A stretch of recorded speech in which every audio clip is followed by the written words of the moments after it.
aquí estamos, pues, para estudiar. Ustedes para escucharme y yo para hablar. Ciertamente, saber escuchar es algo muy difícil. Más fácil es saber hablar. Cuando se escucha, por lo común interviene un traductor dentro de nosotros, que es el yo, el ego, el mí mismo, el sí mismo. Y todo lo traduce de acuerdo con sus propios conceptos, ideas, opiniones, etcétera, etcétera, etcétera. Así que saber escuchar no es tan fácil. Ante todo, se hace necesario comprender que hay algo en nosotros que está más allá de lo meramente físico. Tenemos un cuerpo de carne y hueso. Eso es obvio. Y cualquiera acepta esa realidad.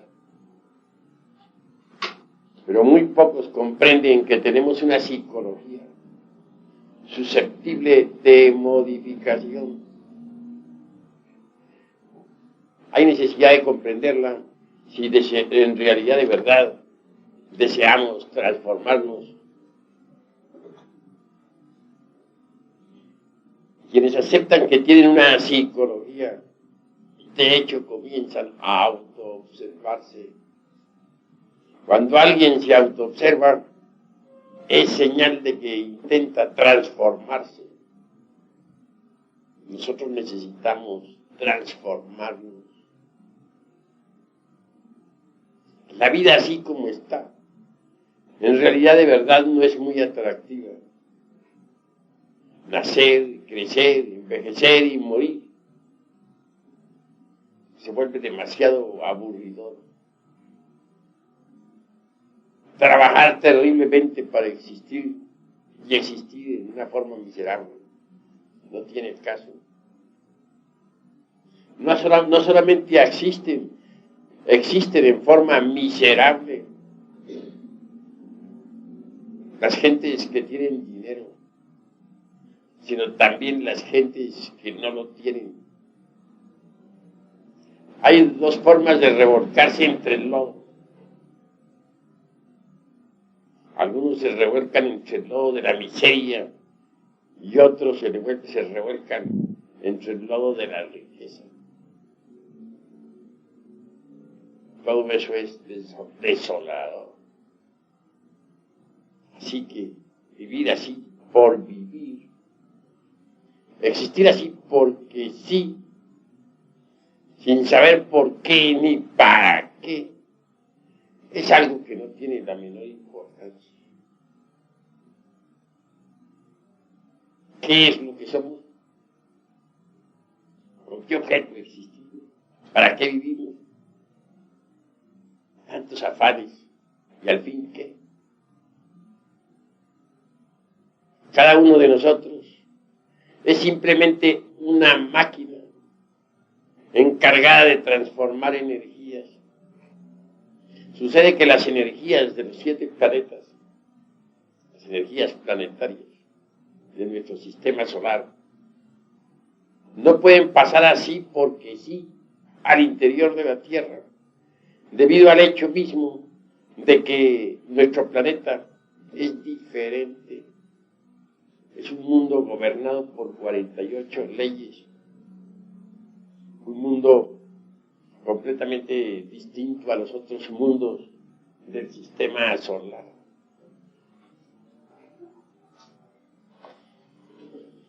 Mirar las cosas desde este punto es claro que necesita ese sistema solar, en general, de canales para que la energía cósmica o universal pueda pasar directamente al interior del organismo planetario. Y no se trata de que pase únicamente, se necesita que se transforme mediante los mismos canales. Son una energía transformada y adaptada pues al organismo del planeta Tierra. podría ser útil al mismo. Téngase en cuenta que la Tierra es un organismo vivo, que necesita existir, que tiene necesidad de las energías de la existencia, de las energías cósmicas para vivir, así como nosotros tenemos necesidad de tener energía para existir. Así la Tierra necesita de la energía para vivir y existir. Es un organismo. Pero las energías que recibe la Tierra para que pueda existir vienen de los otros planetas del sistema solar. Repito, pero como nuestra Tierra es tan distinta a los otros planetas, se necesita que esa energía se transforme para que pueda alimentar al planeta Tierra. Y no podría transformarse si no existiesen canales por donde la energía pasase. Afortunadamente esos canales existen, los hizo el Sol. Están constituidos por la vida orgánica, que como fina película el Logos ha establecido en la costa terrestre. Si fue la delgada película de la vida orgánica, vegetal, animal, humana, es necesaria para que las energías puedan transformarse y pasar al interior de la Tierra. Solo así podría existir la Tierra. De lo contrario, no podría existir como organismo vivo.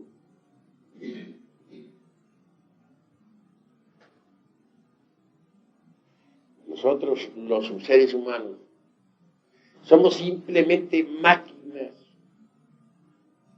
por donde la energía cósmica debe pasar. Cada uno de nosotros recibe ciertas cargas de electricidad y de magnetismo que luego transforma inconscientemente y retransmite automáticamente al interior mismo de la Tierra. Para eso existimos. Y tantas amarguras para que la Tierra exista.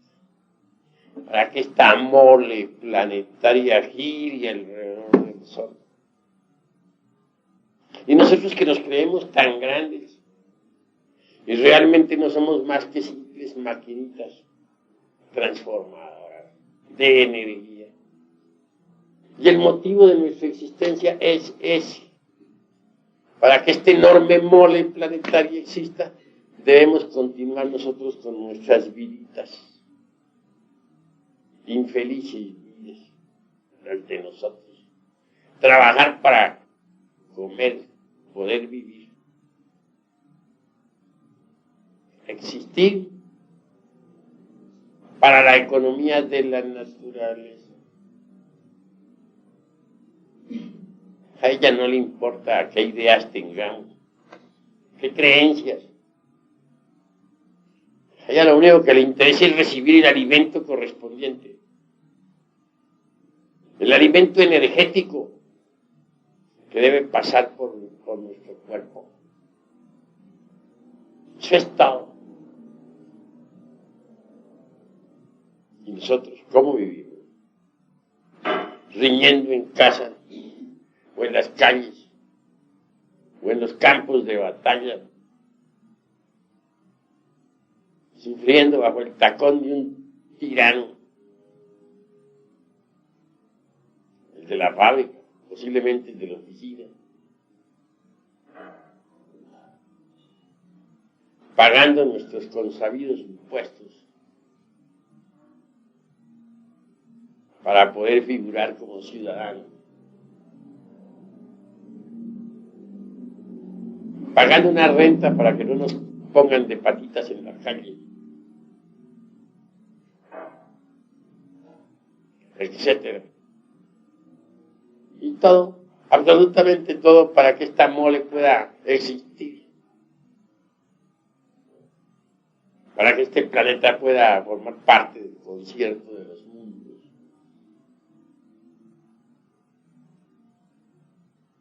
Que pueda palpitar y tener existencia. Tantas madres que sufren, cuántas adolecen de falta de alimento. Algunas ni siquiera tienen la leche para sus criaturas.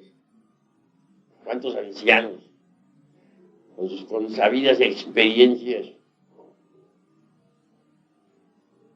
cuántos niños que comienzan a recibir regaños.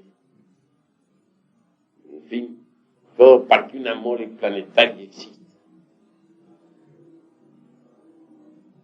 Es un poco duro esto, un poco cruel, diría yo, despiadado. Y esos son nada más que eso. Si siquiera fuéramos seres humanos, algo sería. Pero ni eso, los pobres humanoides, intelectuales, cargando la pena de vivir. Eso es lo que somos. Parecería muy pesimista por aquello de que hay contrastes. Nos acordamos de las famosas pachangas. Reímos ante la copa, etcétera. Y nos parece que la vida tiene sus momentos felices.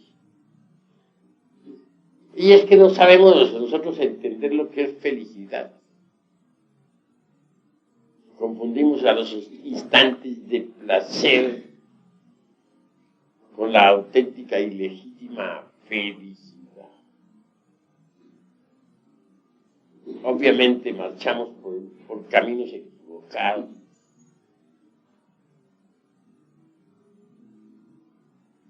¿Y qué queda después del hastío del placer? Únicamente desengaño, la decepción. ¿Cuántas veces se casa un hombre que cree que adora a una mujer? Una mujer que cree que ama a un hombre. Se casan. Mas en realidad de verdad estaban autofascinados, no se amaban. Creían que se amaban, mas no se amaban.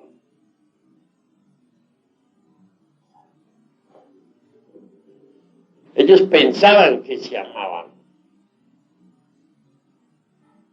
Lo que sucede es que se confunde el amor con la pasión. Satisfecha la pasión meramente animal. Lo único que queda en la pareja que tanto se adoraba es el asco, el hastío, la decepción.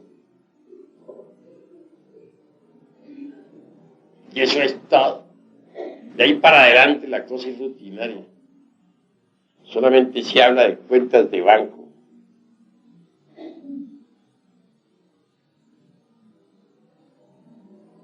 De la renta. De la ropa que está sucia y que hay que lavarla. De que necesitamos que el desayuno llegue a tiempo para salir al trabajo. Cuando en cuando salir por ahí a dar un paseo, como para buscar un escape al aburrimiento, o una pachanga que termine en una tremenda cruda, en gran decepción. Y así va pasando la vida hasta que llegamos a viejos. Y ya viejos nos sentimos veteranos, nos gusta que nos llamen nuestros nietos, con que nos digan abuelo, para narrarles nuestras tristes historias, de las cuales nos sentimos orgullosos. Historias corrientes de la vida. En mis tiempos, el presidente don fulano de tal hizo tal y tal logo. Para contarles alguna cruenta lucha fratricida en la que tomamos parte. Posiblemente está documentada con nuestras heridas de guerra, de las que bien podemos sentirnos orgullosos. Puras tristezas. Que murió nuestro hermano tal, que nuestro primo perdió su fortuna, porque que los tiempos aquellos eran mejores, etc. Al fin llega la muerte y la infeliz. Para eso trabajamos tanto. Para eso sufrimos tanto.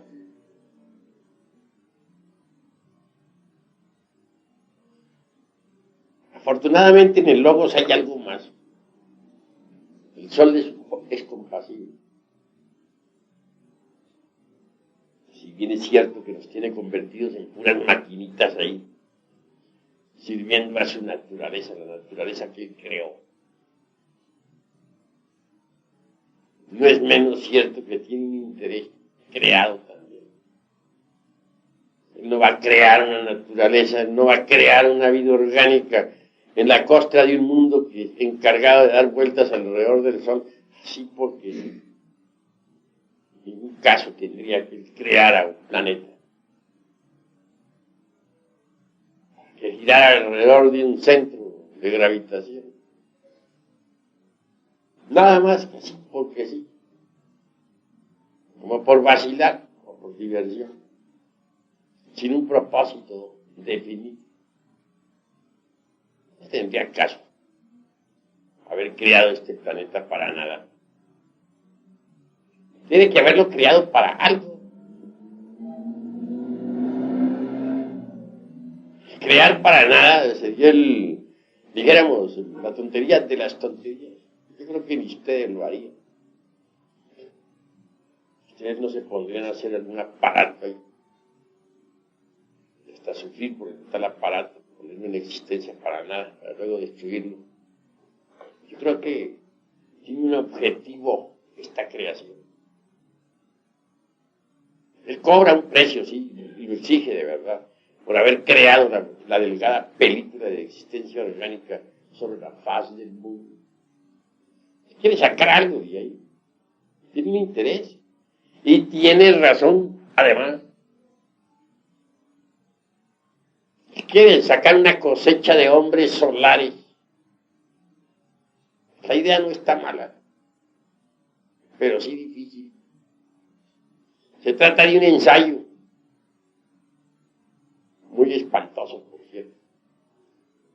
Y bastante trabajoso. En el tubo de los ensayos de la naturaleza. Eso es lo que él quiere, crear hombres solares. Me viene a la memoria en este momento Diógenes con su linterna. Él anduvo un día por las calles de Atenas con una lámpara encendida buscando un hombre. Y no lo halló. Y llegaba a las casas de los sabios con la linterna. Se paseaba por las habitaciones con su lámpara, buscando en los rincones, en los patios, en los corredores. ¿Qué buscas?, le decían. Un hombre. Pero si las calles están llenas de hombres, las plazas públicas están llenas de hombres. Esos no son hombres, respondía. Esos son bestias. Comen y duermen y viven como las bestias. Y visitó la casa de los científicos y de los artistas, y por donde quiera hacía lo mismo. Es obvio que los enemigos aumentaban a medida que visitaba casas y más casas. Todos se sentían manifiestamente ofendidos con Diógenes. Y tenía razón. No lo halló. Muchos después han querido creer que sí lo halló en algunas partes. Partidarios de Marat pensaban que sí lo había encontrado en una cueva, que se era Marat. Tonterías, la verdad fue que no lo halló. Si Marat fue un hombre allá, no, Marat, pero hallar un hombre de verdad en todas partes es difícil. No lo halló. Vivía Diógenes en un tonel. Ahí comía y ya existía. Ni siquiera tenía casa. Vivía entre un tonel. Es decir, preferiríamos nosotros, pues, recipiente, barril. Lo interesante de Diógenes Laercia fue que a tiempo de morir le visitara entonces nada menos que Alejandro el Magno, aquel que logró colocar a toda la Europa y a toda el Asia bajo su cetro. Se dio el lujo de correr.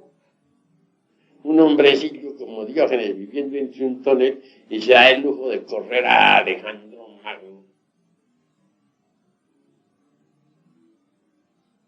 Dice en su agonía: Alejandro, retírate y déjame a solas con mi sol. Es decir, con su Dios eterno.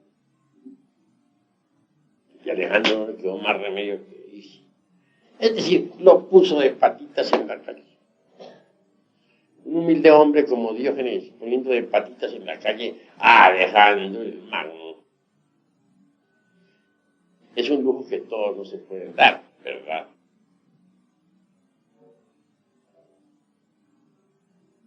Bien, continuando hacia adelante, llegamos a la conclusión de que hombres auténticos en el sentido de la palabra es muy difícil encontrar, muy trabajoso. Afortunadamente el sol ha depositado pues en las glándulas sexuales los gérmenes para el hombre. Podrían desarrollarse tales gérmenes si nosotros cooperáramos con el sol. Entonces dejaríamos de ser simplemente máquinas parlantes como actualmente somos. Nos convertiríamos de verdad en hombres, en reyes de la creación. Pero decir que esta humanidad está compuesta por hombres es exagerar la nota. Porque yo entiendo que el hombre es el amo, el señor, el rey, así lo dice la Biblia. El rey de la creación creado para gobernar a todas las especies animales, vegetales, para gobernar el mar, para gobernar el aire, el fuego.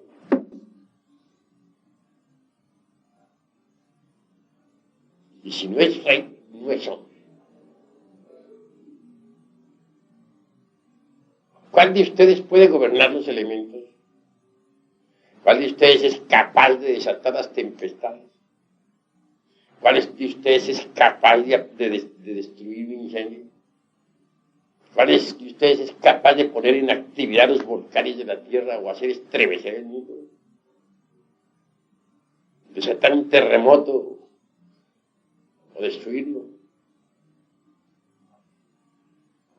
Si no somos amos de la creación, entonces no somos hombres. Porque está escrito en la Biblia que el hombre es el rey de la creación. Así, ¿somos reyes o no somos? Somos víctimas de las circunstancias. Si un terremoto acaba con 7,000 personas, como sucedió ahora en Europa, el 7 del presente mes, ¿en qué quedamos? Víctimas de las circunstancias. ¿Dónde están los hombres? Se pueden aplastarnos los elementos de la misma forma en que nosotros aplastamos con el pie un hormiguero. Entonces, ¿dónde está la característica de hombres que decimos que somos? Realmente, por mucho que presumamos de intelectuales. En el fondo no somos más que simples animales intelectuales condenados a la pena de vivir. Pero hay gérmenes, sí, en nuestras glándulas. Gérmenes que podrían transformarnos en hombres. Esos gérmenes deben desarrollarse en nosotros y pueden desarrollarse si cooperamos con el Sol y sus ideas solares. Para eso Él ha creado esta raza, entre otras cosas. No solamente para que sirva a la economía de la naturaleza, sino con el propósito bien definido de sacar una cosecha de hombres solares. En tiempos de Abraham, el profeta, pudo el sol sacar una cosecha hermosa de hombres solares. Durante los primeros 8 siglos del cristianismo se logró otra pequeña cosecha. En la Edad Media, unos pocos. Actualmente se está haciendo el último esfuerzo. De como quiera, esta humanidad perversa del siglo XX se ha vuelto enemiga de las ideas solares, terriblemente materialista, mecanicista y lunar en un 100%. El sol hace el último de sus esfuerzos. Trata de sacar ya de perdida una cosecha pequeña de hombres solares. Luego, sacar la cosecha destruirá la raza, porque ya no le sirve para su experimento. ¿De qué sirve esta raza? Ya no tiene caso que exista. Ya no le sirve a sus experimentos. Gentes que ya no tienen ningún interés en las ideas solares, que solamente piensan en las cuentas de banco, en los flamantes automóviles, en las actrices de Hollywood, gentes que solamente quieren satisfacciones pasionarias, sexuales, drogas, etc. No sirven ciertamente para los experimentos del sol. Gente así debe ser destruida. Y eso es lo que va a hacer eso, destruir esta gente. Creará una nueva raza en continentes nuevos que surgirán del fondo del mar. Los actuales continentes antes de poco estarán en el fondo de los océanos. Los palacios del gobierno, las casas municipales, las ricas mansiones servirán de guarida a los peces y focas. Es la realidad. Tierras nuevas habrán de surgir del océano, donde incuestionablemente habrá gente nueva, una raza especial, distinta, que pueda servir para el experimento solar. Esa es la realidad de los hechos. Y hablo en tiempos angustiosos, en tiempos en que las gentes ya no creen en el fin del mundo, en tiempos en que las gentes solo dicen comamos y bebamos, porque mañana moriremos. En tiempos en que las gentes solamente se preocupan por las cuentas de banco, por el qué dirán, por el dice que se dice, por la última moda, por la droga, o por la lujuria. Hablo pues esto, con un solo propósito, de invitarles a la reflexión. Es posible desarrollar los gérmenes solares. Sí, ahí están. Para que el hombre nazca en nosotros en la misma forma en que la mariposa nace dentro de la crisálida. Mas ante todo se necesita de la disponibilidad al hombre. Si no existe la disponibilidad al hombre, no puede nacer el hombre dentro de nosotros. Ahí están los gérmenes, pero pueden perderse. Y lo normal es que se pierdan. Son muy difíciles, son gérmenes muy difíciles de desarrollo. Necesitamos que esos gérmenes se desenvuelvan. Y solo podrían desenvolverse tales gérmenes, solo podrían desarrollarse tales gérmenes si nosotros cooperáramos con el sol.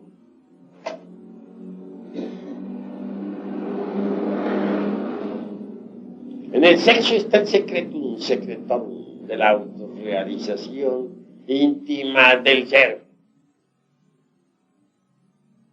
Pero debemos no escandalizarnos ante el secretum secretorum.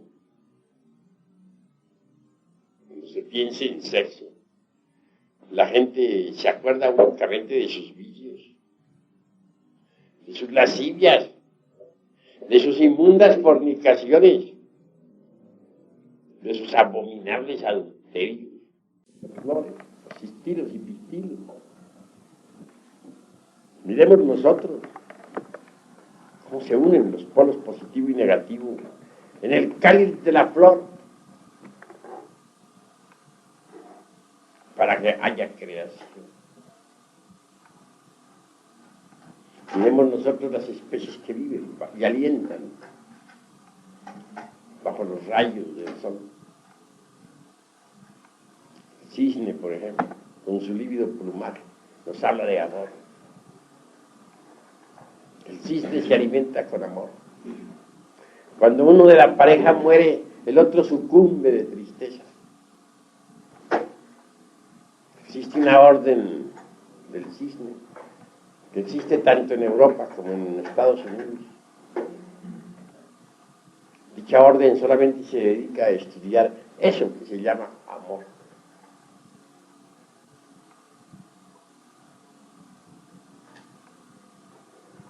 Obviamente, el amor fluye del fondo mismo de la conciencia. Es un funcionalismo del ser. Es una energía cósmica y trascendental. Para que haya amor, se necesita que haya afinidad de pensamientos, afinidad de sentimientos, preocupaciones mentales idénticas. El beso es la comunión mística de dos almas, ávidas de expresar en forma sensible lo que interiormente viven. El acto sexual en sí mismo es la consustancialización del amor en el realismo psicofisiológico de nuestra naturaleza. Veremos un anciano enamorado, se rejuvenece. Todas sus glándulas trabajan mejor, que las energías que fluyen del fondo de la conciencia activan esos pequeños microlaboratorios que se llaman las glándulas endócrinas. Entonces ellas producen mayor aflujo, mayor poder, mayor cantidad de hormonas. Dichas hormonas invaden los canales sanguíneos y viene el proceso de reconstrucción o revitalización celular. Aquí vale la pena reflexionar en eso que se llama amor, en eso que se llama sexo, porque sexo y amor están íntimamente relacionados, ya que, repito, el acto sexual es la consustancialización del amor, en el realismo psicofisiológico de nuestra naturaleza. Cuán grande es el amor. Solo las grandes almas pueden y saben amar. Obviamente no debemos confundir el amor con la pasión, como ya lo he dicho. Gracias, pues, al amor, al sexo, a esa fuerza extraordinaria que fluye en todo lo que es, en todo lo que ha sido, en todo lo que será. pueden reproducirse las criaturas incesantemente. Pueden existir las flores, los frutos, sobre la faz de la tierra. Pueden multiplicarse todos los seres. Así pues que mirar al sexo con asco, considerarlo tabú o pecado, motivo de vergüenza o disimulo, es una blasfemia. Equivale a escupir francamente en el santuario del tercer logos.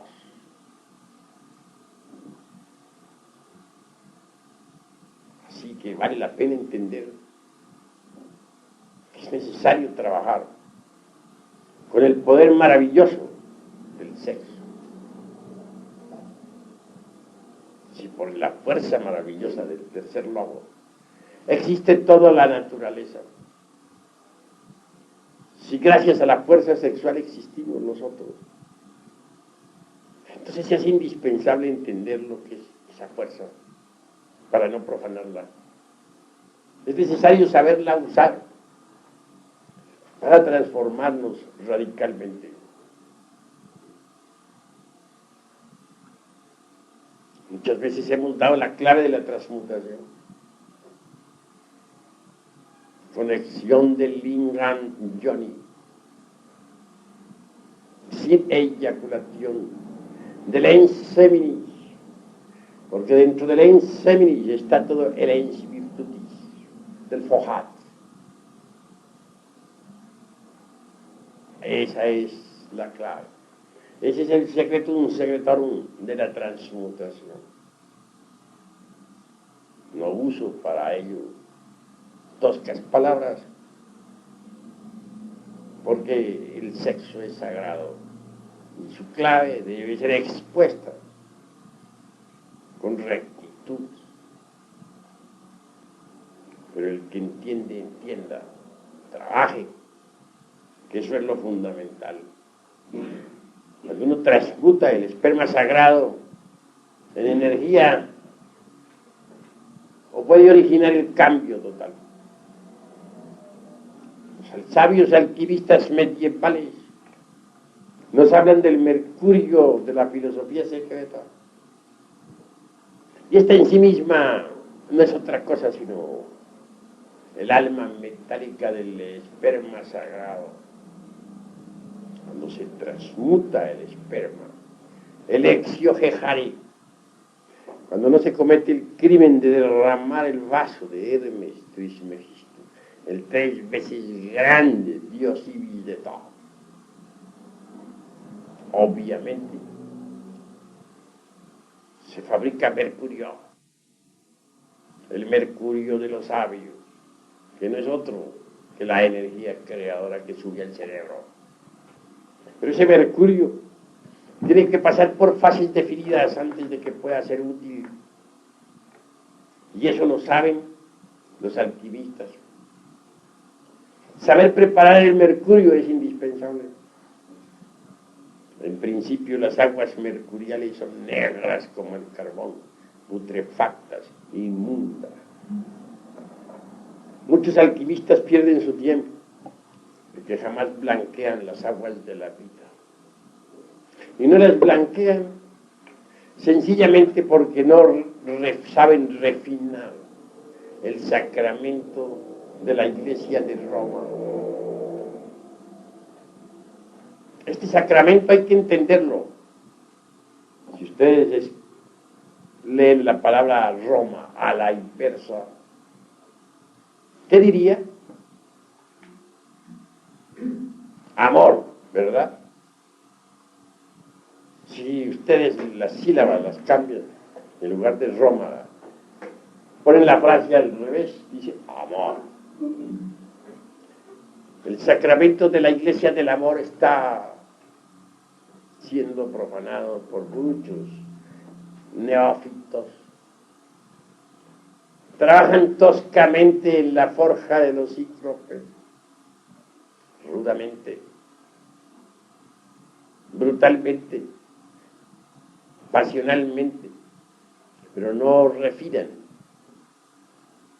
su trabajo. y las aguas permanecen negras.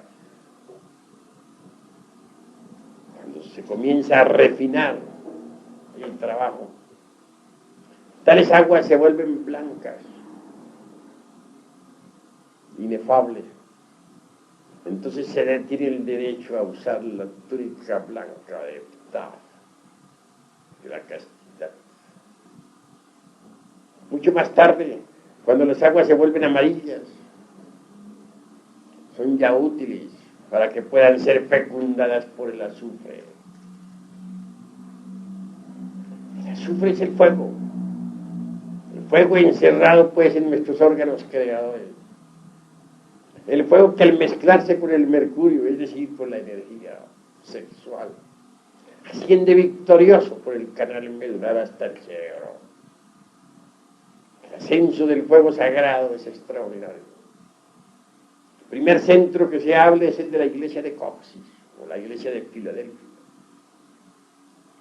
en el hueso Coxis, y que nos da el poder sobre el elemento tierra. El segundo centro que se abre está a la altura de la próstata y nos da poder sobre las aguas tormentosas del océano. El tercer poder que se abre está a la altura del ombligo. Y el poder que se nos confiere sobre el elemento fuego. Podemos entonces poner en actividad los volcanes de la tierra. El cuarto poder que se abre está a la altura del corazón y nos da poder para entrar y salir del cuerpo a voluntad o para poner el cuerpo en estado de gira. Nos confiere el señorío sobre el elemento aire. El quinto centro que se abre está en la laringe creadora, que nos permite hablar en síntesis y escuchar las sinfonías del cosmos. El sexto poder está a la altura del entrecejo y nos confiere la divina clarividencia, facultad que nos permite ver los mundos superiores. Y el séptimo centro que se abre está en la glándula pineal, nos confiere el poder de la polividencia, ver en todas las regiones del espacio infinito. El mercurio mezclado con el azufre abre todo eso. Cuando el mercurio se mezcla con el azufre, es decir, con el fuego, se vuelve rojo, como la púrpura. Desgraciadamente, repito, muchos son los que permanecen estancados, porque no refinan el sacramento de la Iglesia de Roma.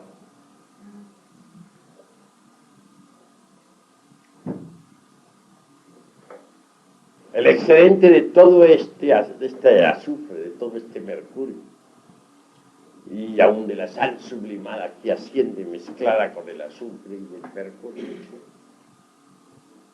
cuando cristaliza en nuestras células, en nuestro sistema nervioso gran simpático, toma la forma extraordinaria y maravillosa del cuerpo astral. Este es un cuerpo que viene a fabricarse dentro del organismo, en el laboratorio. Un cuerpo magnífico. Uno sabe que tiene un cuerpo astral cuando puede funcionar con él, cuando puede usarlo, como las manos, como los pies.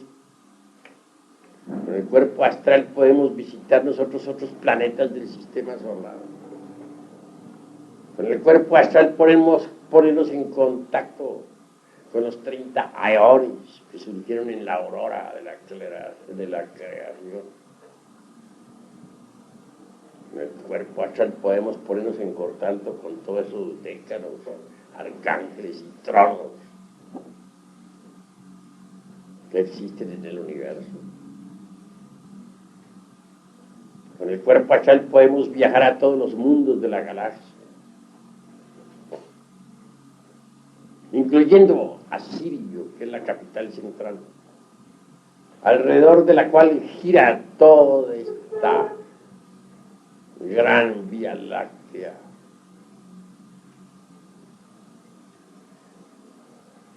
Está prohibido, sí, ir más allá del Sol central sirio. Quiero que ustedes sepan que el psique sirio es el centro fundamental de la galaxia. Todas las constelaciones de la Vía Láctea, todos los sistemas solares, y hasta nuestro sistema solar en el que vivimos y alentamos, giran alrededor de Sirio. Él es el centro de gravitación de todos esos mundos, incluyendo al nuestro.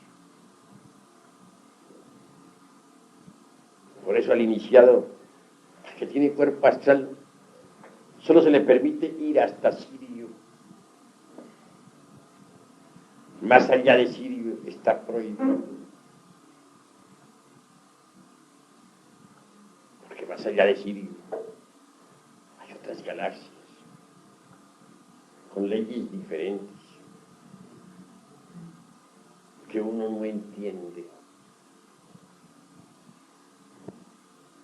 Yo mismo, con mi vehículo sideral, Sirio, astral,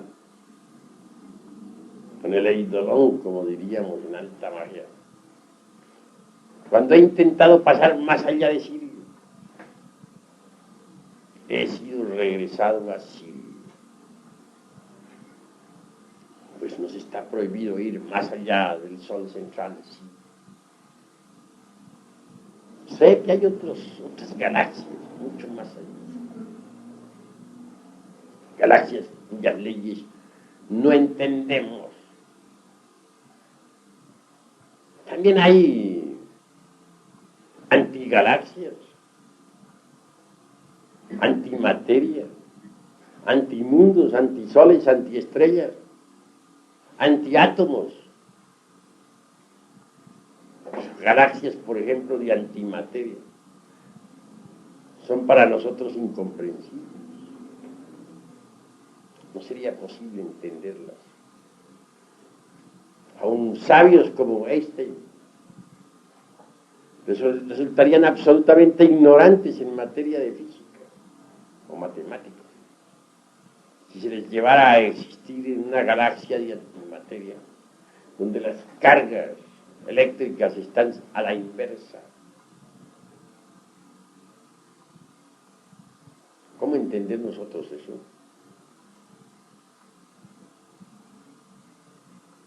Una antiestrella con cargas a la inversa, hecha de antimateria. No es posible que la entendamos. No existe en nuestros textos de física.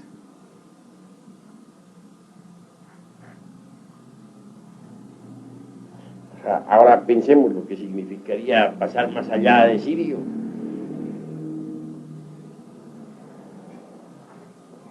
A manejar leyes que no podemos entender, que no hemos estudiado en nuestra galaxia. Estaríamos prácticamente indefensos. Quedaríamos convertidos en leños llevados por el borrascoso océano. Aun poseyendo un cuerpo astral, no seríamos más que míseros leños. Así es el infinito.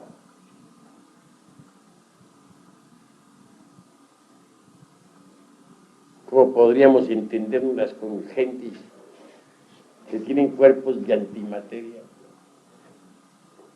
que sus cargas son a la inversa, sus conceptos pertenecen a dimensiones que desconocemos?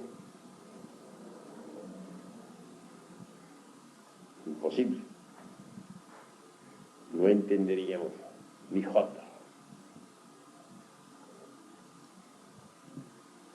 Así que tener un cuerpo astral vale la pena.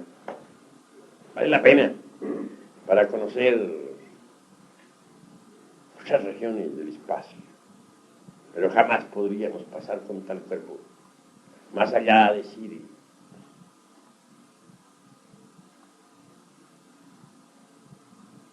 Una vez que nos hemos dado el lujo de crear dicho vehículo, se hace indispensable crear también el cuerpo mental. Si es que queremos ser hombres, hombres con una mente individual. Porque por hoy no tenemos una mente individual. Tenemos muchas mentes.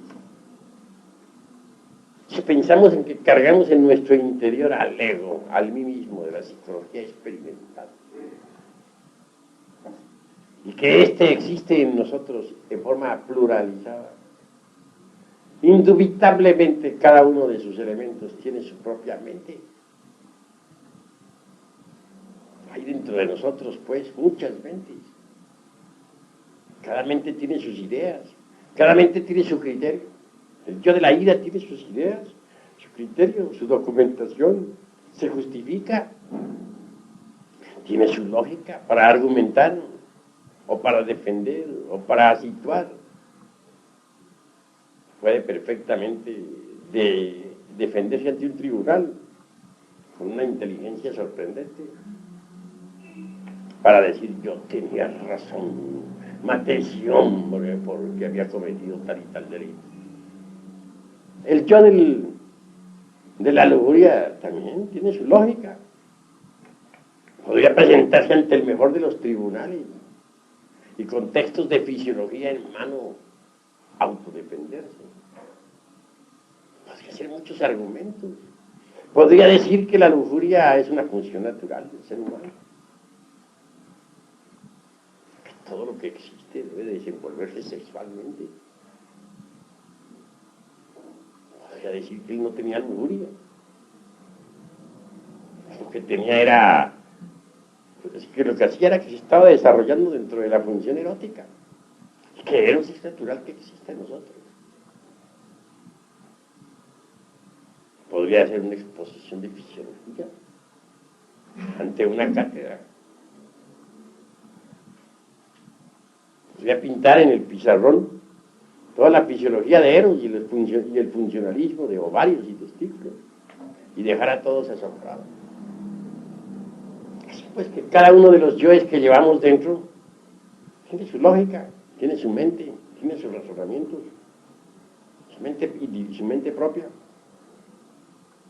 Lo interesante es que cada mente que cargamos en nuestro interior disputa con cada una, chocan las distintas mentes que cargamos unas con otras. Entonces, ¿qué?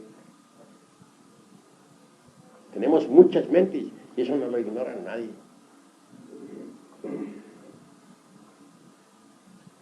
Necesitamos crear la mente individual, pero esta no se podría crear si no transmutáramos el esperma sagrado en energía. Obviamente con la transmutación se fabrica eso que se llama mercurio, y es con el mercurio de los sabios con el que podemos nosotros cristalizar en nuestro interior, formar, organizar, crear la mente individual. Cuando alguien posee un cuerpo mental individual, puede aprehender, capturar, asimilar toda la ciencia del universo. También puede usar el vehículo mental para viajar por el sagrado espacio, de mundo en mundo. Con la mente individual se puede penetrar en el Devachan, es decir, la región mental superior del cosmos y de la naturaleza. La mente individual resulta espléndida, formidable, maravillosa.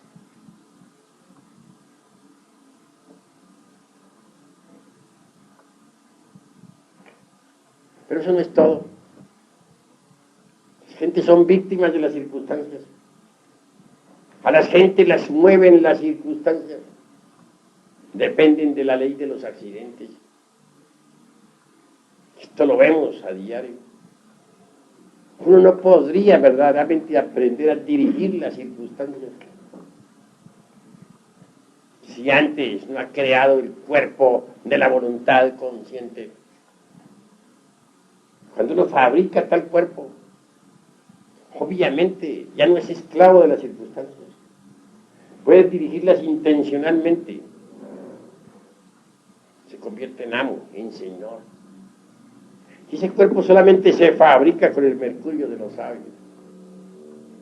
Es la resultante de la transformación o transmutación de la energía creadora.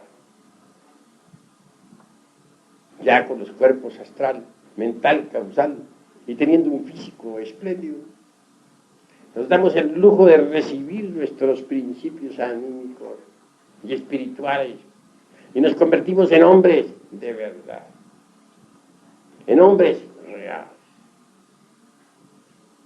El cuerpo causal es el último de los vehículos que hay que crear. Podría decirles a ustedes que el hombre causal es el hombre verdadero. En el mundo de las causas naturales encontramos al verdadero hombre, el hombre causal. Da gusto, pero en la región de las causas naturales, al hombre causal. Aquí los vemos trabajando por la humanidad. Los hombres causales son verdaderos bodhisattvas, en el sentido trascendental de la palabra. Bodhisattvas que trabajan bajo la dirección del Padre, que está en secreto. Cada uno obedece a su Padre, porque hay tantos padres en el cielo cuantos hombres en la tierra. Cada uno de nosotros tiene su Padre, que está en secreto. El hombre causal se desenvuelve bajo la dirección del Padre y vive en el mundo de las causas naturales. Es el verdadero hombre. Al hombre lo causal, al hombre real, al hombre en el sentido más grande de la palabra, lo encontramos en el mundo de las causas naturales. Es esa región donde se escuchan las sinfonías del cosmos. Es esa región donde escucha uno las melodías de la vida universal. Es en esa región donde venimos a hallar el karma. Porque en esa región trabajan los señores de la ley.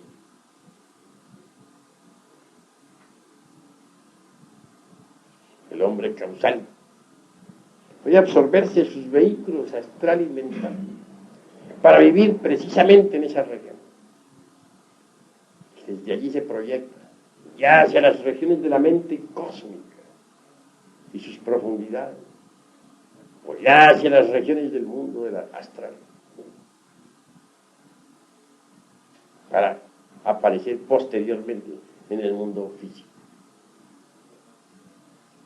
En nombre de la verdad tendría yo que decirles que para poder existir aquí con ustedes, para poder platicar aquí con ustedes,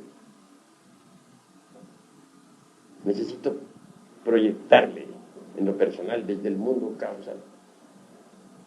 Porque yo tengo mi centro de gravedad en el mundo de las causas naturales. Desde allí me proyecto hacia el mental, posteriormente hacia el astral.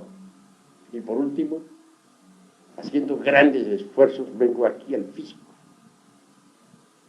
para platicar con ustedes.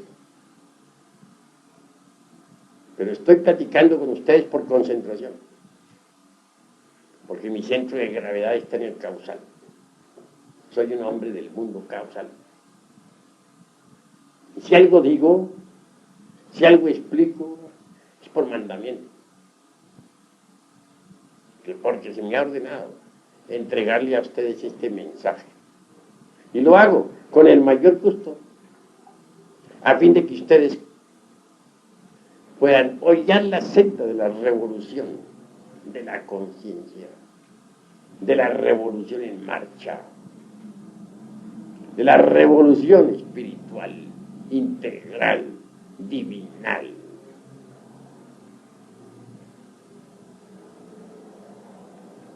Quiero pues que entiendan que el hombre es lo que cuenta, y que el sol tiene interés en crear hombres. El sol desea una cosecha de hombres solares y trabaja febrilmente en estos momentos para lograrlo. Quiero que sepan ustedes que cuando una raza pierde todo interés por las ideas solares, el sol también pierde todo interés por la raza y la destruye. En estos momentos el sol quiere destruir esta raza porque ya no le sirve para su experimento. Mas antes de destruirla, hace un esfuerzo supremo. Saca con grande esfuerzo una cosecha pequeña, aunque sea, de hombres solares. Ustedes atienden nuestro llamado. Si en ustedes se crea la disponibilidad al hombre, el sol podrá absorbérselos como hombres solares. Pero se necesita que ustedes cooperen con el sol. Solo así podrán transformarse en hombres solares. Se hace urgente que ustedes, antes que todo, sepan transmutar. El hombre solar solamente puede crearse con la energía solar. Y esa energía está contenida precisamente en el azogue en bruto de los sabios, en el mineral en bruto. Tal elemento es el Edexio-Jejare, es decir, el esperma sagrado. Quienes cometen el crimen de extraerlo de su organismo con propósitos pasionales se alejan demasiado del sagrado sol absoluto y se hunden definitivamente en los mundos infiernos hasta su desintegración final, para que los gérmenes del hombre puedan desarrollarse en el organismo. Se necesita que sean tocados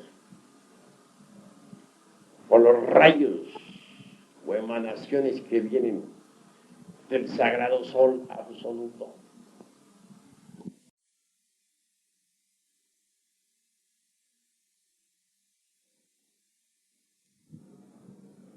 Sin tales emanaciones los gérmenes permanecen infecundos y degeneran e involucionan espantosamente hasta la muerte segunda. Que las ondulaciones cósmicas que vienen del sagrado sol absoluto puedan tocar los gérmenes del hombre. Se necesita que no nos alejemos del sagrado sol.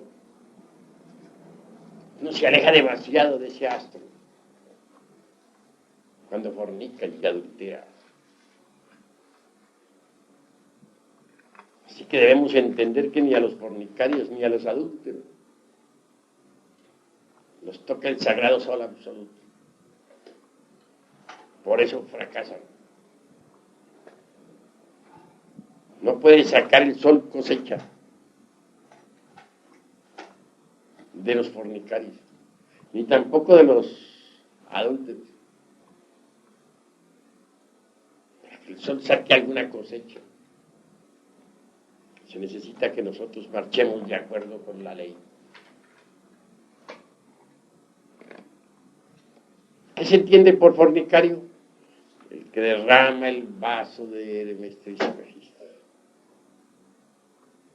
¿Qué se entiende por adúltero? El que entra en contacto sexual con persona que no pertenece a él. Por ejemplo, un hombre que toma a otra mujer y abandona a la que tiene, es adúltero. Aún más, si la tomase únicamente para transmutar. Sigue siendo adúltero. Porque si carga dentro de su espina dorsal un tipo de energía, la de su esposa, y luego entra en contacto con otro tipo de energía, la de otra que no es su esposa. Estos tipos de energía igual se destruyen entre sí. Es una ley física, que dos tipos de energías igual en oposición se destruyan entre sí. Viene un cortocircuito, se quema un cable. ¿Cuál? El de cierto hilo que existe en la espina dorsal y por el cual sube el azufre, es decir, el fuego. Al quemarse, pues el alquimista pierde grados, poderes, fracasa en la gran obra. El trabajo es pues muy delicado. Por eso se ha dicho en el Apocalipsis de San Juan que ni los adúlteros ni los fornicarios podrán entrar en la Nueva Jerusalén. Eso es obvio. Ellos se alejan demasiado del sagrado sol absoluto. No alcanzan las emanaciones del sagrado sol a tocar sus gérmenes sexuales. Y estos entonces se tornan involutivos y al fin se pierden.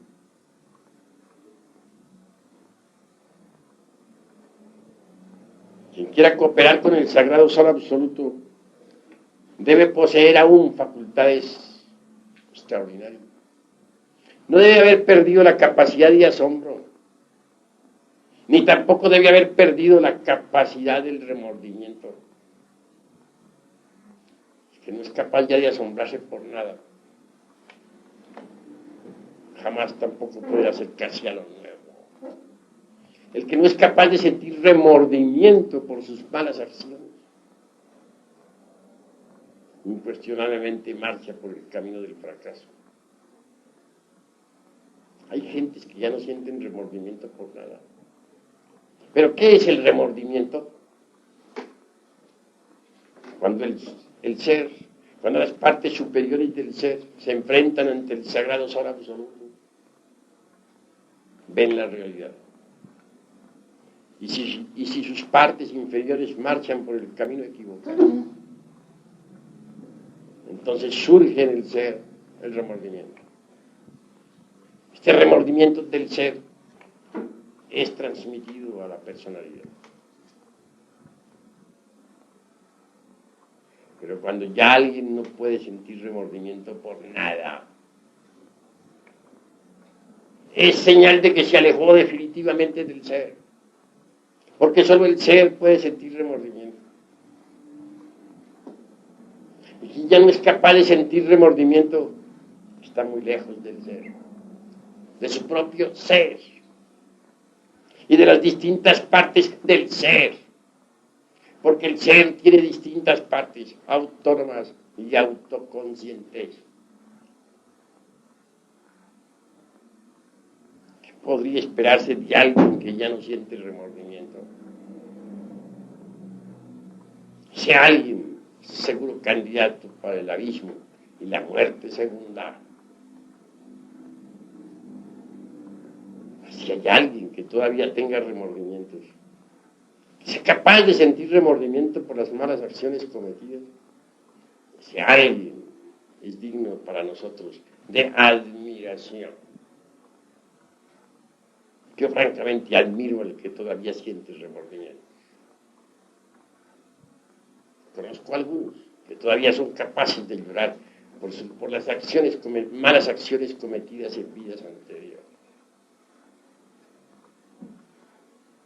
Obviamente, cuando yo escucho a gente así, no puedo menos que sentir cierto consuelo en el corazón.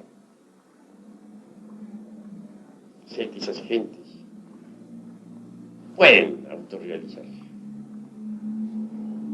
Pues cuando encuentro a alguien que no siente remordimiento por nada, ni por ninguna mala acción cometida, el dolor invade mi corazón. Porque sé que ese alguien es un caso absolutamente perdido.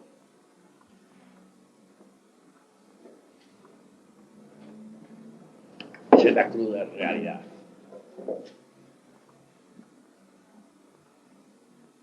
Todavía me viene a la memoria una escena cuando yo era un adolescente. En aquella época pude encontrarme con un gran intelectual. Indubitablemente aquel amaba el vino. Y entre concepto y concepto no dejé de acompañarlo en algunas copas.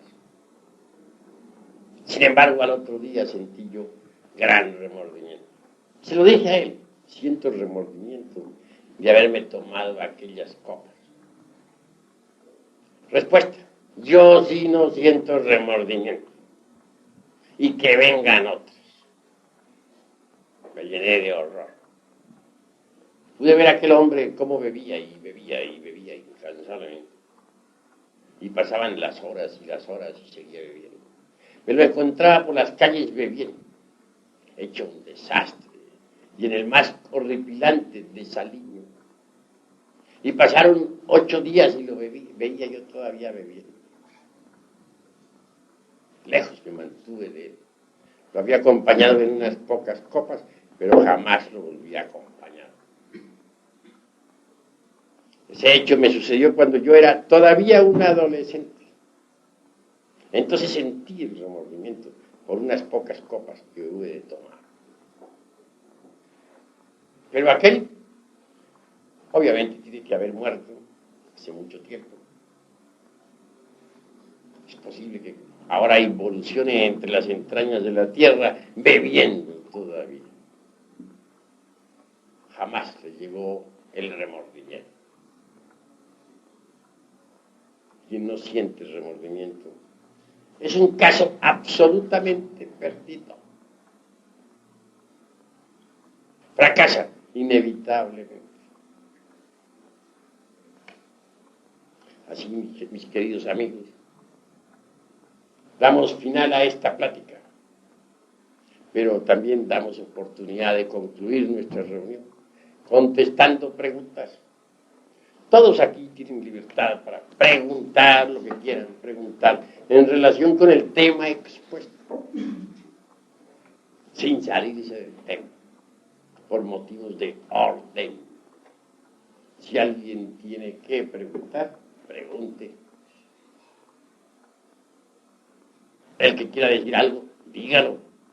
El que no esté de acuerdo, exponga por qué no está de acuerdo.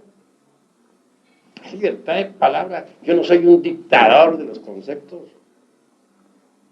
He venido a compartir con ustedes ideas. Creo que entre todos, trabajando, podremos descubrir muchas cosas útiles. Así que hay libertad para decir lo que se quiera decir y para refutar lo que se quiera refutar.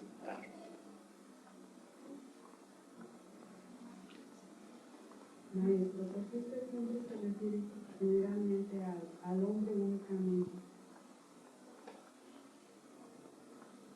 Cuando digo hombre, incluyo a la mujer. Porque escrito está que ella es varona. Porque ha salido de la costilla del varón. Siempre que se dice nombra al hombre, obviamente se incluye dentro del hombre a la mujer. Pues la mujer es la otra parte del hombre. Eso es obvio. De manera que no las he dejado a ustedes fuera de casa. ¿Algún otro hermano tiene algo que preguntar? En un viaje astral, ¿dónde se puede viajar a varios planetas? ¿No? Se podía viajar a un cuerpo humano. Con cuerpo astral se puede viajar a cualquier mundo del espacio infinito, pero está prohibido por los cosmocratores al animal intelectual equivocadamente llamado hombre salirse de su mundo con el cuerpo físico. Los viajes interplanetarios son para los hombres, no para las bestias intelectuales. Pero resulta que las bestias han levantado la torre de Babel, quieren escaparse por puertas falsas. Por ese motivo serán fulminados, serán castigados. El animal debe estar en su jardín zoológico. El jardín zoológico del animal intelectual es el planeta Tierra. Ahí vive y ahí debe existir. Intentar escaparse de ahí es un crimen que la ley castiga. Quienes actualmente están inventando cohetes para viajar a Marte están completamente equivocados. Podrán hacer unos cuantos intentos y al fin caerán ellos, caerán todas las estrellas del intelecto. Serán fulminados por la ley. Los viajes cósmicos, repito, no son para los animales, sino para los hombres, en el sentido más completo de la palabra. Puede uno también poner su cuerpo en estado de ginas, meter el cuerpo físico dentro de la cuarta vertical para viajar, pero jamás debe intentar llevarse su cuerpo a otros mundos, porque esa es una falta de respeto a la divinidad. Eso es todo. ¿Alguna otra pregunta? El hombre real, o el hombre rey al que hace mención la Biblia, lograba estos viajes, tenía estos conocimientos. La Biblia no es del pasado, es del presente. Y el Génesis tampoco es del pasado únicamente, corresponde al presente. Actualmente necesitamos nosotros vivir el Génesis en la alquimia, separar las aguas inferiores de las superiores. Y las superiores deben pasar por muchas transformaciones antes de que sean útiles. Y las inferiores deben volverse cristalinas. Jesús a la vida. Todo el trabajo tiene 7 periodos, tal como está en el Génesis. En el último de los periodos aparece el hombre verdadero. Génesis es un libro de alquimia para alquimistas y solamente se entiende en el laboratorio de la alquimia. De manera que mediante la alquimia se pueden crear hombres verdaderos que sean capaces de viajar de esfera en esfera, de mundo en mundo. Eso es todo. ¿Alguno otro? A ver. ¿Le podría llamar hombres reales, por ejemplo, hombres verdaderos, por ejemplo, a Noé, Moisés, eso que habla de Jesús? Sí, en cuanto al patriarca Noé, pues él es el mismo Manu Vaivasvata, el gran hombre solar que condujo al pueblo atlante hasta la meseta central de Asia, llamada Tíbet, el que sacó a los hombres de la faz resplandeciente, de la faz amarilla, del continente sumergido, antes de que éste se hundiese entre las embravecidas olas del océano. Moisés. Y todos esos otros patriarcas que cita la Biblia son hombres en el sentido más completo de la palabra. Hombres solares. ¿Alguna otra pregunta? Más quería decirle así sobre una especie de declaración. Dice Lobsang Rampa que durante los sueños viajamos en el mundo astral, pero inconscientemente. Yo lo que quiero hacer una diferenciación, si cuando uno está durmiendo, si es un sueño, la vida, ahorita en un plano activo, pero cuando uno está en el lecho es pasivo, quisiera saber si el cuerpo físico se queda soñando y aparte en el astral, el cuerpo, unido, como dice, por el cordón de plano. Claro está que el cuerpo físico durante el sueño reposa en su lecho. Lo que se escapa del cuerpo físico es el ego, normalmente, ya que las gentes todavía no poseen un cuerpo astral. El ego viaja entonces por distintos lugares de la tierra, vive distintas escenas, dramas, comedias, tragedias. que transmite por el cordón de plata hasta el cerebro. La transmisión se hace inconsciente. El cerebro en este caso parece una pantalla de televisión. Así funciona, así se desenvuelve. Y repite exactamente lo que el ego transmite. En la televisión vemos nosotros lo siguiente. Es transmitidas las imágenes desde la central. Son transmitidas a través del espacio. Las ondas, imágenes llegan pues a los aparatos televisores. Y estos repiten exactamente lo que se ha transmitido desde el centro de televisión.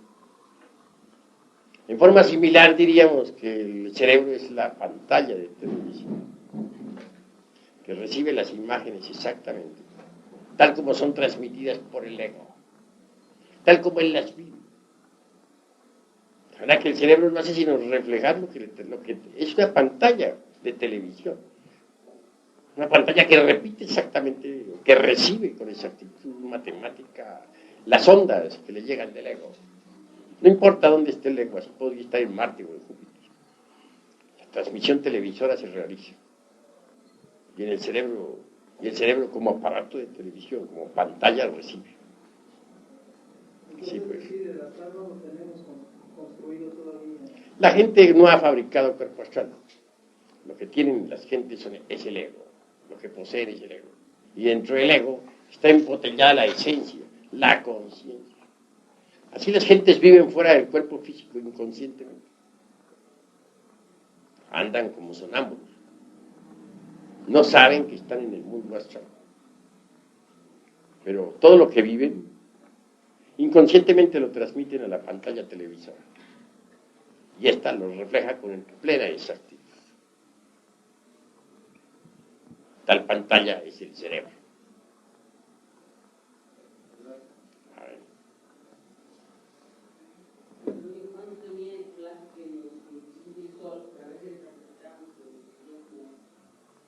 El plazo ya terminó. El reloj de arena está parado. Junto al reloj de arena está el esqueleto de la muerte con la guadaña. Dispuesto a eliminar a todos estos millones de seres humanos que no sirvieron para nada, que pueblan la faz de la tierra. Bueno, no exageremos la nota diciendo que no sirvieron para nada. Sirvieron para la economía de la naturaleza. Siguen sirviendo. Hasta los cuerpos físicos destruidos sirven como abono a la tierra. Para eso sí han servido.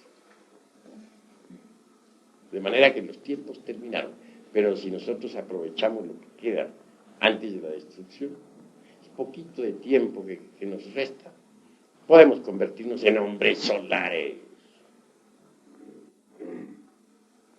Saturno está guardando el momento de hacer su desastre. No lo olviden. ¿Qué más?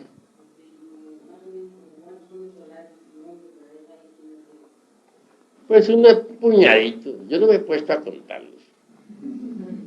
Yo sé que hay un pequeño puñado y eso es todo. Hay que aumentar la cantidad, eso sí. Ya que el Sol se ha preocupado por trabajar, ya que ha creado la vida orgánica sobre la superficie del mundo, bien merece su cosecha. Bien ganada, bien merecida. Si un hombre siembra café, tiene derecho a cosecharlo. Y si siembra su maíz, tiene que cosechar su maíz. Y si siembra su frijol, pues tiene que cosechar su frijol. ¿Qué voy a preguntar aquí, mi hermano? Perdón, yo quisiera hacerle dos preguntas. Habla. Son ideas que tengo, pero no sé si hay error en ellas, por eso se las digo, para que te las corrija. Bueno. Una, como estudiante de medicina, me interesa el hombre, o hay dos cosas, me interesa el animal intelectual, que es el que somos, y me interesa el hombre también, del que usted habla. Me he fijado que se ve el organismo desde el punto de vista intelectual, pero aún en ese punto de vista se encuentran, que componen el organismo, que muchas veces su función no está perfectamente bien definida, pero de proyectarse fuera de ese cuerpo, como es el caso de la telepatía. Yo creo que no, pero creo que estamos en una era, en una época en la que se han unido tantas razas, principalmente aquí en América, que somos mezcla de razas, que se ha unido en sí cierta esencia de enzimas o de sustancias de todo organismo, actualmente, como no funcionaban con la misma exactitud, se están manifestando ahora, como es el caso de telepatías, clarividencias, etc. Creo yo que es una etapa en la cual la cuestión del ser, o sea, lo oculto, empieza a dejar de ser oculto para como ser, en su oculto y en su físico. Bueno, con mucho gusto haré respuesta a tu pregunta. Eres estudiante de medicina, pero tienes que saber una verdad. Y es que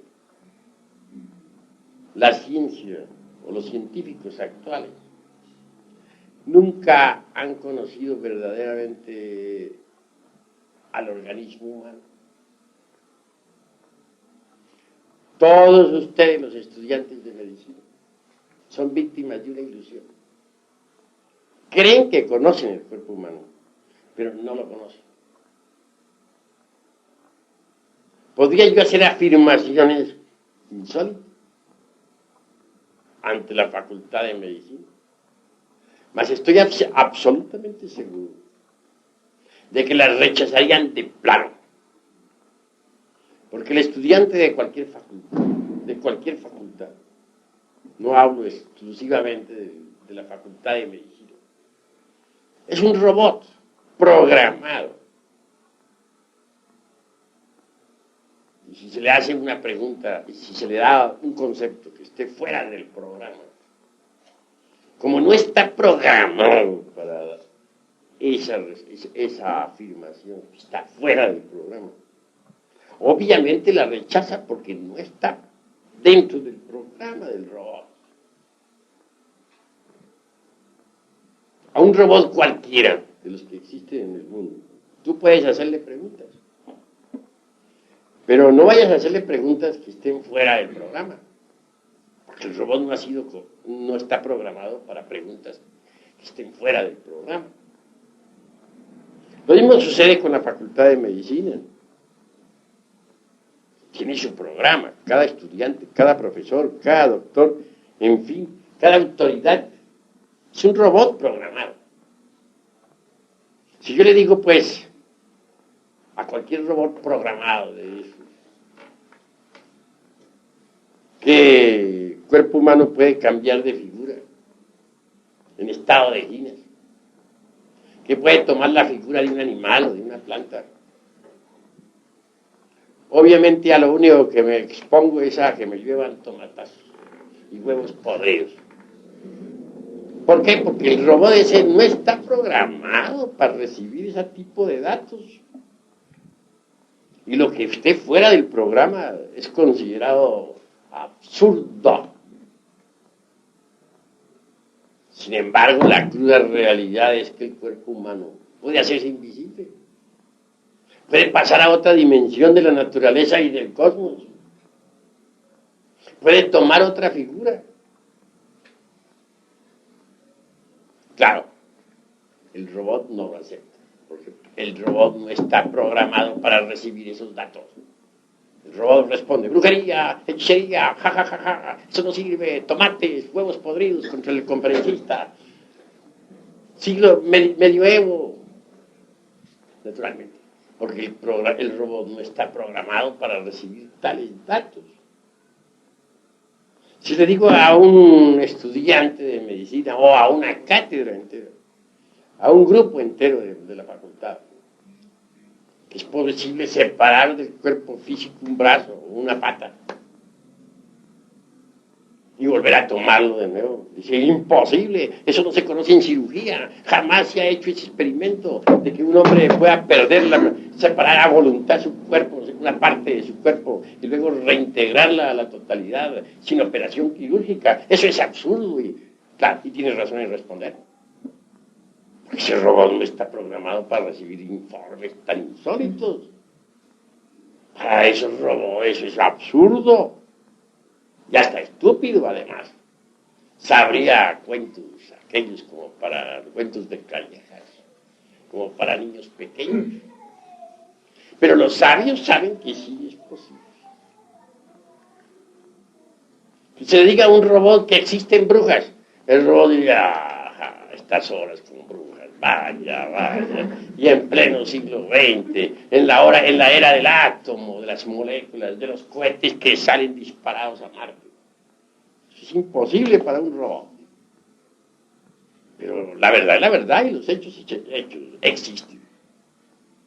Si yo les digo a ustedes que las conozco, que sí existen, y si doy testimonio, dicen, el maestro Samael también está creyendo en brujas.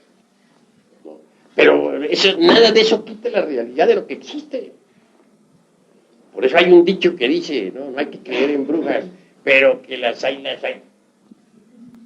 Conozco un hombre facultativo, un licenciado, que es un gran intelectual. Fue marxista, leninista en un 100%. Fue materialista como ninguno. Pero al fin un hombre acostumbrado a la investigación científica resolvió buscar algo más y encontró el gnosticismo universal.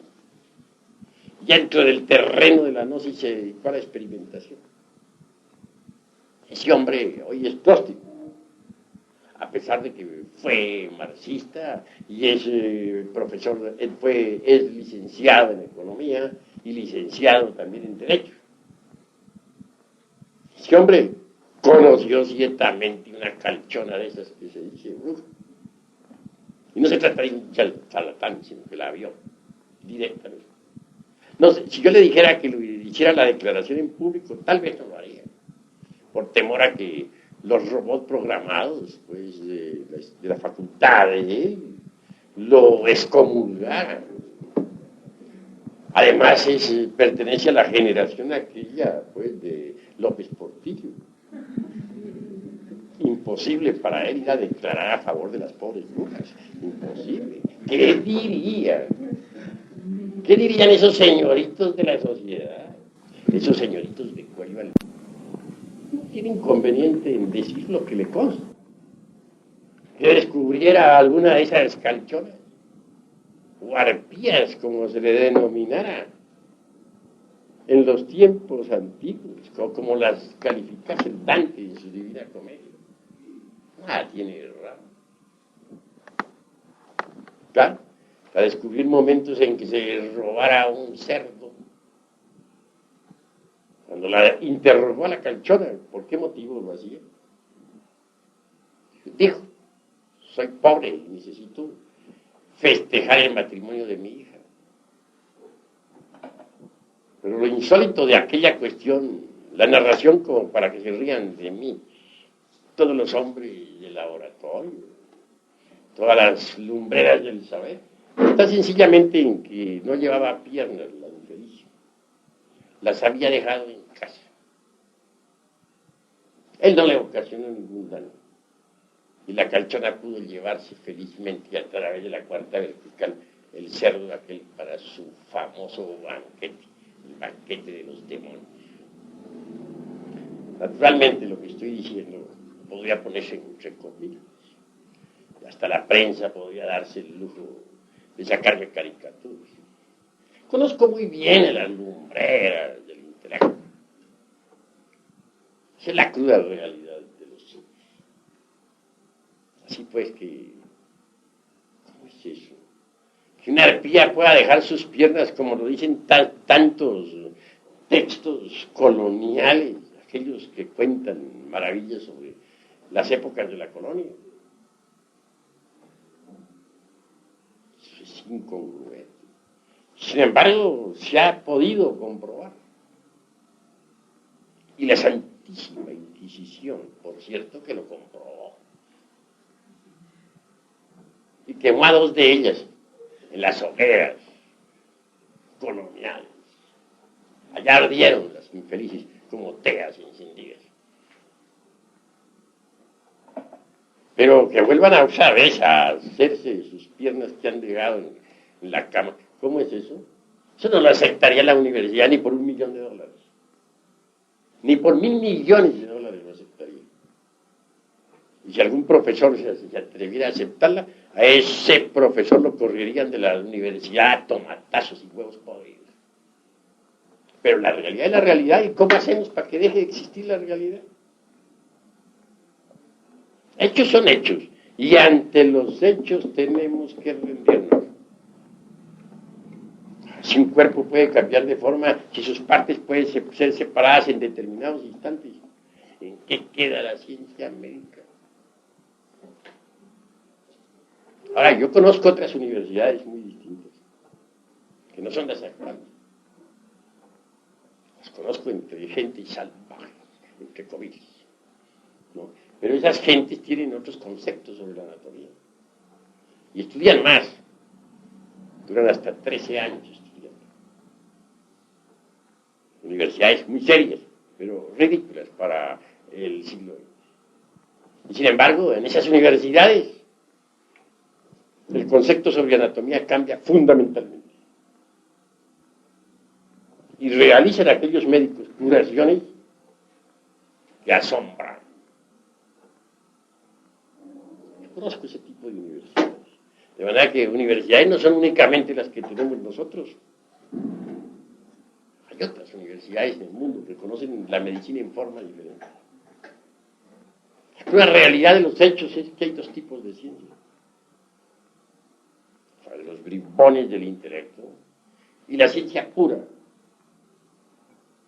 La ciencia pura es para los sabios. Y la del intelecto está formada con todo ese podridero de teorías modernas que abunda tanto por aquí, por allá y acullá. Teorías que pasan de moda como las modas de las mujeres. Hoy una teoría, mañana ya cambió, ya pasó de moda esa teoría, ya viene otra. Y al fin, ¿qué? Tenemos que llegar a la conclusión de que mientras uno no se conozca a sí mismo, tampoco puede conocer el universo. Ni nada. De manera que primero que todo conocernos a sí mismos, antes de poder conocer el universo, antes de poder conocer la naturaleza, antes de poder conocer el cuerpo humano. En cuanto a poderes, es demasiado lo que ha degenerado la humanidad. En la Lemuria, cualquier ciudadano normal, estoy seguro que podía contemplar claramente la mitad de un Holtapanas. ¿Y qué se entiende por un Holtapanas? Un Holtapanas es la totalidad de los colores del mundo, del sistema solar y del universo. Después, mucho más tarde, ya en la Atlántida, los ojos humanos no podían percibir ni siquiera la mitad de las tonalidades del color, sino 1/3. En Babilonia todavía los pintores podían disponer para sus pinturas, para sus trabajos, de algunos millares de tonalidades del color. Hoy apenas si percibimos los 7 colores del prisma solar y algunas pocas tonalidades. La vista está degenerada. Raros hoy son los que tienen una vista regular, no buena, sino regular. Que en la Lemuria se usaban 201 vocales, ¿okay? 300 consonantes y 51 vocales, que eran debidamente articuladas. Fue degenerando la capacidad del lenguaje. Y apenas si usamos nosotros el alfabeto del idioma que parlaba. El olfato en Babilonia fue extraordinario. Había una escuela que se dedicaba precisamente al estudio del olfato, del sentido del olfato. Claro, fue cancelada, sellada, porque aquellas gentes tenían un olor, una capacidad olfativa tan extraordinaria que podían mediante el olfato descubrir los turbios negocios del gobierno, incluyendo las mordidas, entre paréntesis. Total, el rey la canceló. Así pues, venimos en procesos de degeneración. Los hombres de la Lemuria podían hablar en el orto purísimo de la divina lengua que como un río de oro corre bajo la selva espesa del sol. Entonces, con ese lenguaje se podía hablar a los elementales del fuego, de los aires, de las aguas, de la tierra, y los lemures tenían poder sobre los elementos. ¿Hoy qué? En nuestra torre de Babel solamente hablamos en lenguas que ya no tienen ese poder. Hemos involucionado, los poderes que otrora tenía la humanidad se perdieron. Actualmente se suceden a nuestro alrededor miles de fenómenos físicos. Ya no hablo psíquicos, sino físicos. Y que la humanidad no es capaz de percibir. Con la conciencia dormida, el humanoide solamente percibe 1/millonésima parte de todos los fenómenos que se suceden a su alrededor. Óiganlo bien, 1/millonésima parte de fenómenos físicos es lo que alcanza a percibir la conciencia del humanoide. Hay multitud de fenómenos físicos que a nuestro alrededor suceden y que no son percibidos ni por los mejores científicos de las facultades. Entonces lo que hay ahora es involución, degeneración, de la cual solamente es posible salir mediante la transmutación sexual y la disolución del ego animal. Esa es mi respuesta. A ver, hermano. Como máquina, me pregunto y yo me contesto. Me he preguntado muchas veces sobre el eslabón perdido que tantos hombres de ciencia han buscado en el Yeti, del Tíbet, etc. Hace poco me contesté que el eslabón es el sol interno que debemos despertar en Dios y el perdido somos cada uno de nosotros. Quiero que ustedes... Mira, voy a decirte una tremenda verdad. Existe por ahí entre las inquietudes intelectuales del mundo el famoso problema aquel del hombre y del mono.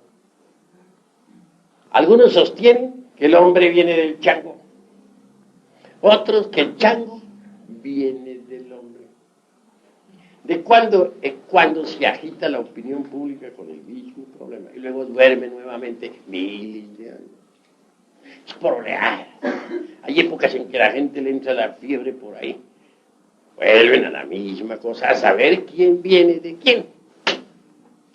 ¿Y cuál es el eslabón que une al hombre con el chango, con el mono? El famoso eslabón perdido. Repito, algunos piensan que el hombre viene del mono, otros que es al revés, es el mono el que viene del hombre. Al fin nadie sabe quién viene de quién. Mas la cruda realidad de los hechos es que en la época de la Lemuria, sobre todo a fines, en la época dijéramos post-lemúrica, algunos animales intelectuales se cruzaron con ciertas bestias de la naturaleza, ciertos elementos masculinos, se cruzaron con bestias femeninas, y de ahí resultó cierto tipo de monos, simios. Después, cuando la Atlántida se sumergió entre el fondo del océano, quedaron aisladas en algunas regiones de la Tierra ciertas mujeres, que a su vez también se cruzaron con bestias masculinas. Y ya desde ahí resultó otro tipo de changos, de monos, simios, orangutanes, etc. De manera que la cruda realidad es que esa clase de simios, los monos, los changos, los orangutanes, los gorilas, vienen de la raza humana. Si pudieran hablar en nuestro lenguaje y hacer un mitote, todos esos changos que están encerrados en Chapultepec, en México, podrían bien decir: nosotros somos los hijos de ustedes, nosotros los representamos a ustedes, nosotros somos el resultado de sus barbaridades, nosotros somos el resultado de sus bestialidades, nosotros los acusamos a ustedes porque ustedes nos dieron la vida. Perversos, vagabundos. Pero los pobrecillos no pueden decir eso y tienen que permanecer encerrados en sus jaulas, sirviendo ahí de crudo testimonio sangrón para todos los pobres animales intelectuales. De verdad que buscan el eslabón que une al hombre con el chango. Pues esa clase de bestias que sirvieron de eslabón, tanto al final de Lemuria como de Atlántida, ya desaparecieron del escenario de la naturaleza. Que no los busquen más. Mejor es que se encarguen de eliminar de su interior lo que hay de bestialidad. He dicho. A ver, hermano.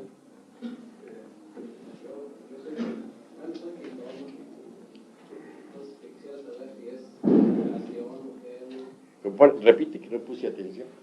Que pinto, ¿no? Ajá. Entonces quisiera saber qué es concentración o otra cosa, ¿no? Porque y cerrando los ojos, digo, ya después de un tiempo me cambia la respiración, no me siento así que, por ejemplo, dos figuras, una de esas, unos trozos, ¿no? Quisiera, digo yo, para ayudarme, ¿no? ¿Qué es, no? Si es concentración solamente, o sea que Bueno, sí, yo comprendo. Indudablemente el translúcido trabaja. Existen en el ser humano dos tipos de imaginación. La una la podríamos llamar nosotros la imaginación intencional, y esta es el translúcido. Con ella se capta el mundo astral y sus figuras, o las maravillas del mundo de la mente, o las cosas extraordinarias del mundo causal, etc. Existe también otro tipo de imaginación. Quiero referirme en forma enfática a la imaginación mecánica. Esta, incuestionablemente, es la fantasía. Está formada con los desechos de la memoria. Es incoherente, insípida, insustancial, inodora, no sirve. El pintor, en el artista, que se educa espiritualmente, funciona naturalmente. La mente, digamos, la imaginación creadora.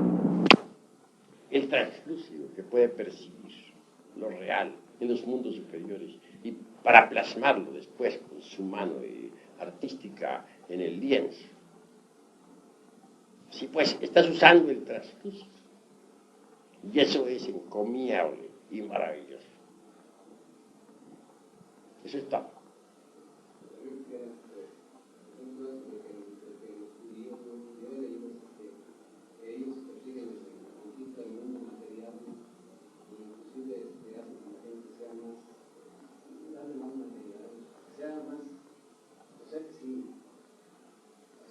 Predican, según eso, sea la gente, si es algo espiritual, que quitarlo todo, ¿no será cierto o no será cierto?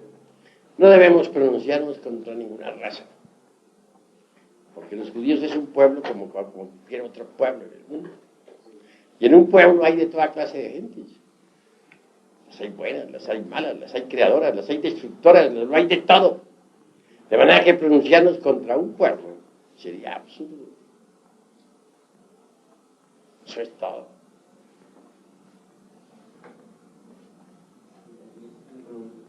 Por ejemplo, a veces uno ve unas imágenes que cree haberlas vivido antes y piensa si es un sueño o una reencarnación. Pues eso depende. Cada caso es muy particular, cada caso es muy individual. Cada imagen hay que examinarla. No se puede contestar eso de forma generalizada. Muchas veces en sueños podemos nosotros vivir escenas que pertenecen a vidas anteriores. En esos sueños muchas veces podemos vivir ciertos dramas, comedias y tragedias que no coinciden con la época actual. Obviamente, tales sucesos pertenecen a vidas anteriores, a vidas pasadas. Eso es todo. ¿Esas vidas pasadas las ha vivido uno o son imágenes nada más? Cuando digo vidas pasadas me refiero a las vidas anteriores que todo ser humano tiene. ¿Alguna otra pregunta de los hermanos? A ver, habla.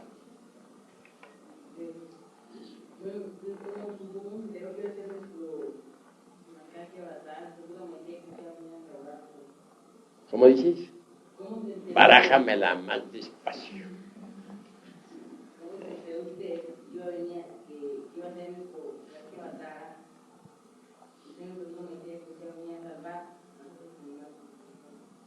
El Kalki Avatara está aquí adentro. Mi persona no vale nada. La obra lo es todo. ¿Entendido? Persona, repito, no vale nada. El Kalki Avatara está aquí adentro. Él es él. Lo que importa es él, no mi persona. El ser es lo que tiene, es mi ser. La parte superior de mi ser es el Avatara. Pero la persona vale fine set. He dicho. Bueno, creo que hemos terminado esta noche, mis estimables amigos.